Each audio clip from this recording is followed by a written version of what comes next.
இப்போ பார்க்க போற கன்டென்ட் வந்து என்ன அப்படின்னா, case test. Welcome to learn with me.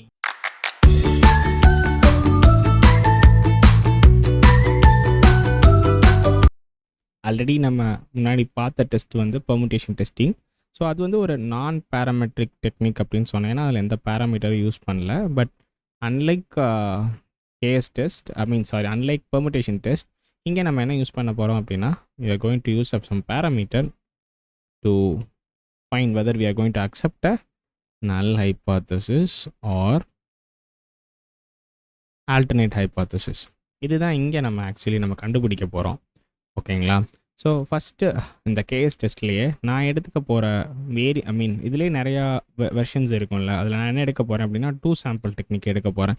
ஏன்னா அதுதான் வந்து ஈஸியாக இருக்கும். அண்ட் பை த வே நம்ம என்ன மோஸ்ட்லி எடுத்துக்கிட்ட எக்ஸாம்பிள்ஸ் எல்லாம் என்ன, எக்ஸுங்கிற ஒரு வேரியபிள் எடுத்துக்கிட்டோம். வேரியபிள் இல்லை, ரேண்டம் வேரியபிள். ஸோ எக்ஸுங்கிற ரேண்டம் வேரியபிள் வந்து observation x1 x2 up to m இருக்குது. ஸோ ஒய்ங்கிற random variable start with y1 y2 up to n இருக்குது. சரிங்களா? ஸோ இதான் ரெண்டு டிஸ்ட்ரிபியூஷன். இது ரெண்டுமே ஒரே டிஸ்ட்ரிபியூஷனை ஃபாலோ பண்ணுதா, விச் கம்ஸ் அவுட் சேம் சாம்பிள்ஸா அப்படிங்கிறத தான் இது எஸ்டிமேஷன் பண்ண போகிறோம். அதுதான் as simple as. ஓகேங்களா? இதை பொறுத்த மட்டும் இப்போ நம்ம இதை கண்டுபிடிக்கிறதுக்காக நான் வந்து உங்களுக்கு விக்கிபீடியா கூப்பிட்டு போய் I introduce some of the formulas. ஓகேயா? ஓகே. ஸோ இந்த இடத்துல பார்த்தீங்க அப்படின்னா, இந்த கேஎஸ் டெஸ்ட்னு சொன்னேன்ல, இது ஒரு சயின்டிஸ்டோட பேர். சயின்டிஸ்ட் கிடையாது, ஸ்டாட்டிஸ்டிஷியன். ஸோ என் வாயில் வராது கன்ஃபார்மாக இந்த பேர், அதனால நான் சொல்ல போகிறது கிடையாது. இந்த ரெண்டு சயின்டிஸ்ட் ரெண்டு ஸ்டாட்டிஸ்டிஷியன் சேர்ந்து தான் வந்து இதை எஸ்டிமேட் பண்ணாங்க.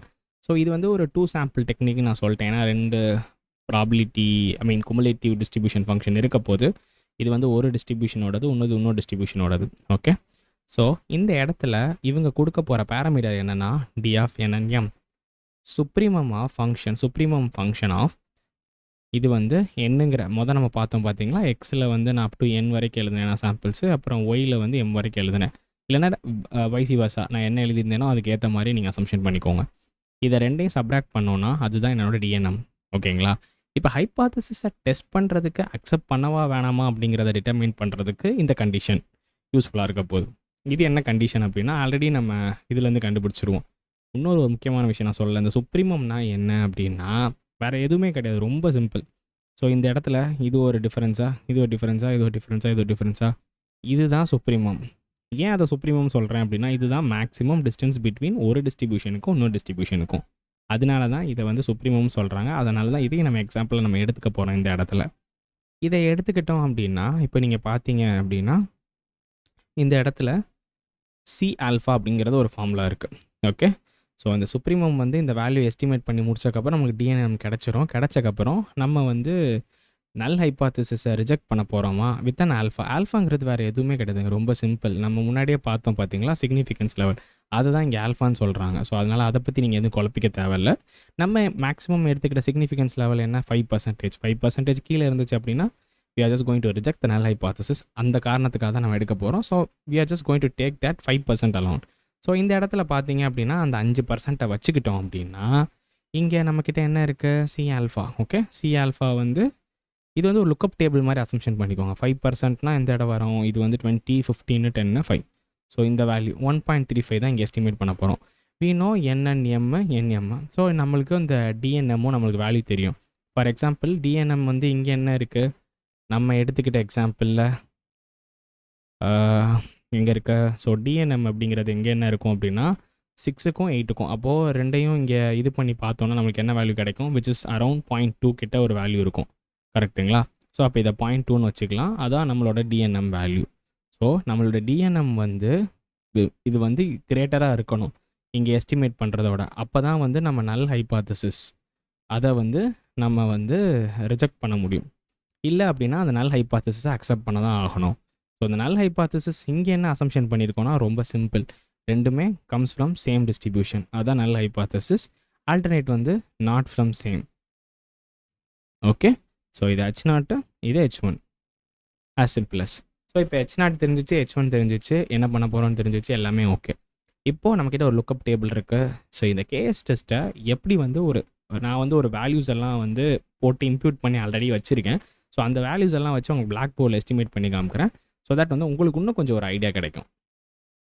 இப்போது ஃபஸ்ட்டு நான் எடுத்துக்கிட்ட எக்ஸாம்பிளில் நான் n எவ்வளோ எடுத்துக்கிட்டேன் அப்படின்னா 1000 எடுத்துக்கிட்டேன். ஓகேங்களா? m வந்து 5000 எடுத்துக்கிட்டேன்.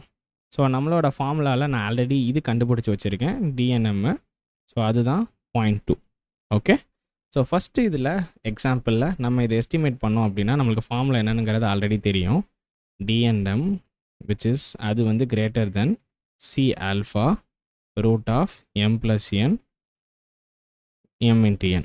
இதை கண்டுபிடிக்கலாமா? C alpha நம்ம வந்து ஆல்ரெடி எடுத்து வச்சுருக்கோம். என்ன பார்த்தோம்? I think it will come around 1.36ன்னு வச்சுக்கலாம். ஓகே. ஸோ DNM வந்து கிரேட்டர் தென் 1.36. நான் m and m என்ன எழுதிக்கலாம்? இங்கே 1000 + 5000. ஸோ இதே அதே தான் 1000 multiplied by 5000. ஸோ இங்கே ஒரு வேல்யூ கடைசி எஸ்டிமேட் ஆகுமா? ஆல்ரெடி இதெல்லாம் நான் கால்குலேட் பண்ணி வச்சுருக்கேன். So no problem. இதை கால்குலேட் பண்ணும்போது என்ன வருது அப்படின்னா which is around 0.047. ஓகே. ஏன்னா இது ஆல்ஃபா நம்ம ஏற்கனவே தெரியும். நம்ம 0.5க்கு நம்ம பார்த்து எடுத்து வச்சுருந்தோம். அந்த ஆல்ஃபா போட்டு தான் எஸ்டிமேட் பண்ணியிருக்கேன். ஸோ ஆப்வியஸ்லி இது 0.2 is greater. So we will reject the null hypothesis. So இதை ரிஜெக்ட் பண்ணிவிட்டு நான் ஆல்டர்னேட் ஹைபாத்தசிஸான H1 வந்து அக்செப்ட் பண்ண போகிறேன். So alternate hypothesis H1 accept பண்ணுறதுனா என்ன? So alternate hypothesis H1 accept பண்ணுறது அப்படின்னா தே ஆர் டிஃபரெண்ட் டிஸ்ட்ரிபியூஷன், ரெண்டுமே ஒரே ஒரு இதிலேருந்து வந்தது கிடையாது அப்படிங்கிற மாதிரி நான் ஒரு கன்க்ளூஷன் கொடுக்க போகிறேன். இப்போது நான் லார்ஜ் சாம்பிள்ஸ் கொடுத்துருக்கேன். சரிங்களா? லார்ஜ் சாம்பிள்ஸ் கொடுத்துருக்கும் போது எனக்கு வந்து ஒரு எஸ்டிமேஷன் கிடச்சிருக்கு. கரெக்டுங்களா? ஸோ அதே மாதிரி நான் அடுத்து என்ன பண்ண போகிறேன் அப்படின்னா சாம்பிள்ஸை குறைக்க போகிறேன். ஸோ n சாம்பிள்ஸை 50 வச்சுருக்கேன். இன்னொன்று m சாம்பிளை வந்து 30 வச்சுருக்கேன். ஓகே. ஸோ இதை வச்சு இப்போ கண்டுபிடிக்க போகிறேன் அப்படின்னா இப்போது NNM இதெல்லாமே கால்குலேட் பண்ணோன்னா ஃபைனல் வேல்யூ என்ன வரும்னா இந்த வேல்யூக்கு. ஸோ நம்ம எடுக்க போகிற சிக்னிஃபிகன்ஸும் அதே 5% சிக்னிஃபிகன்ஸ் தான். அதில் எந்த ஒரு டிஃப்ரென்ஸும் கிடையாது. ஸோ ஒன்லி திங் இஸ் இங்கே வந்து நான் MNோட சாம்பிள்ஸை மட்டும் மேரி பண்ணியிருக்கேன். ஸோ அப்போது இங்கே எனக்கு என்ன வேல்யூ கிடைக்க போகுதுன்னா 0.31. ஸோ இங்கே வந்து இந்த கண்டிஷன் ஃபெயில் ஆயிரும். கரெக்டாக? ஏன்னா நம்மளுக்கு வந்து DNM வந்து 0.2 இருந்தது, இங்கே வந்து 0.31 வந்திருக்கு. ஸோ இந்த இடத்துல நம்ம என்ன பண்ண போகிறோம் அப்படின்னா we are just going to accept the null hypothesis. So null ஹைபாத்தசிஸை அக்செப்ட் பண்ண போகிறோம் அப்படின்னா என்ன? இது ரெண்டுமே சேம் டிஸ்ட்ரிபியூஷன்லேருந்து வந்தது அப்படிங்கிற மாதிரி. ஓகே. ஸோ அதே மாதிரி தான் நம்ம எப்படி வந்து பெர்முட்டேஷன் டெஸ்டிங் பார்த்தோமோ அதே மாதிரி தான் இதுலேயும் வந்து நம்ம ஒரு வேல்யூவை எஸ்டிமேட் பண்ணிவிட்டு போடுறதுக்கு முன்னாடி அது கரெக்டான சிக்னிஃபிகன்ஸை நம்ம சூஸ் பண்ணியிருக்கோமா அப்படிங்கிறத வேலிடேட் பண்ணணும். அடுத்து வந்து கீ திங் நம்ம என்னென்னா எவ்வளோ சாம்பிள்ஸ் யூஸ் பண்ணுறோம். இன்னொரு ஒரு கூலான விஷயம் என்ன அப்படின்னா நீங்கள் சாம்பிள்ஸை ரொம்ப இன்க்ரீஸ் பண்ணிக்கிட்டே போனீங்கன்னு வச்சுக்கோங்களேன். இப்போ நம்மளுக்கு இப்படி தான் இருக்குன்னா ரொம்ப சாம்பிள்ஸ் இன்க்ரீஸ் பண்ணும்போது ரெண்டு பேருக்கோட க்ளோஸ்னஸ் ஆப்வியஸ்லி ஜாஸ்தி ஆகிடும். ஏன்னா ரெண்டுமே ஒரு சிமிலர் டைப்பான டேட்டா லாக தான் எடுக்க போகிறோம். ஏன்னா இந்த கேஸில் ஹைட்ஸ் எடுக்கிறோன்னு வச்சுக்கோங்களேன். ஆப்வியஸ்லி ஒரு கிளாஸ்லேருந்து இன்னொரு கிளாஸுக்கு வந்து பெரிய வேரியன்ஸ் எல்லாம் இருக்காது. ஏன்னா நம்ம எடுக்க போகிற செக்ஷன் ஒரே செக்ஷன் தான். முன்னாடி பார்த்த மாதிரி 7th A 7th B section A section 2 செக்ஷன்லாம் எடுக்க போகிறோம். ஸோ அந்த செக்ஷனை வச்சு பார்க்கும்போது நம்மளுக்கு ஹை டிஃப்ரென்ஸ் ரொம்ப கம்மியாக தான் இருக்கும். ஆனால் அதே வந்து நீங்கள் சாம்பிள்ஸ் கம்மியாக எடுத்து பார்த்தீங்க அப்படின்னா இதுக்கும் உண்டான டிஃப்ரென்ஸ் வந்து நம்மளால ஜாஸ்தியாக இருக்க மாதிரி இருக்கும். ஸோ அதுதான் இந்த கேஎஸ் டெஸ்ட். அதுவும் 2 சாம்பிள் நான் கேஎஸ் டெஸ்ட் உங்களுக்கு சொல்லி கொடுத்துருக்கேன். ஓகேங்களா? ஸோ இப்போ நம்ம வந்து என்ன ஆக்சுவலி நம்ம பார்த்தோம் அப்படின்னா ஹைபாத்தசிஸ் டெஸ்டிங் பார்த்துட்டு அதில் இருக்கிற பி வேல்யூவை வந்து எப்படி பேஸ் பண்ணி நம்ம ஹைபாத்தசிஸ் அக்செப்ட் பண்ணுறோமா இல்லையா அப்படிங்கிறத பார்த்தோம். கரெக்டுங்களா? ஸோ எவ்வளோ சிக்னிஃபிகன்ஸ் அக்செப்டேஷன் பண்ணுறதுக்காக நம்ம என்ன பண்ணோம் அப்படின்னா பெர்முட்டேஷன் டெஸ்டிங் கண்டுபிடிச்சோம். அடுத்து வந்து 2 சாம்பிள் கேஎஸ் டெஸ்ட் இந்த ரெண்டையும் கண்டுபிடிச்சி நம்ம கண்டுபிடிக்கல, ஆக்சுவலி ஆல்ரெடி கண்டுபிடிச்சி வச்சுருக்காங்க, நான் அவங்களுக்கு இன்ட்ரடியூஸ் பண்ணி வச்சேன். ஸோ இந்த 2 விஷயத்தையும் வச்சுக்கிட்டு நம்ம எந்த இடத்துல நம்ம என்ன அட்டைன் பண்ண வந்தோம் அப்படின்னா நம்மளோட சிக்னிஃபிகன்ஸ் லெவல் என்ன இருக்குது அப்படிங்கிறத நம்ம அட்டைன் பண்ணி நம்மளோட அதான அவுட்கம்மான எதை அக்செப்ட் பண்ண போகிறோமா இல்லையா அப்படிங்கிற ஒரு கன்க்ளூஷனுக்குள்ளே வந்தோம்.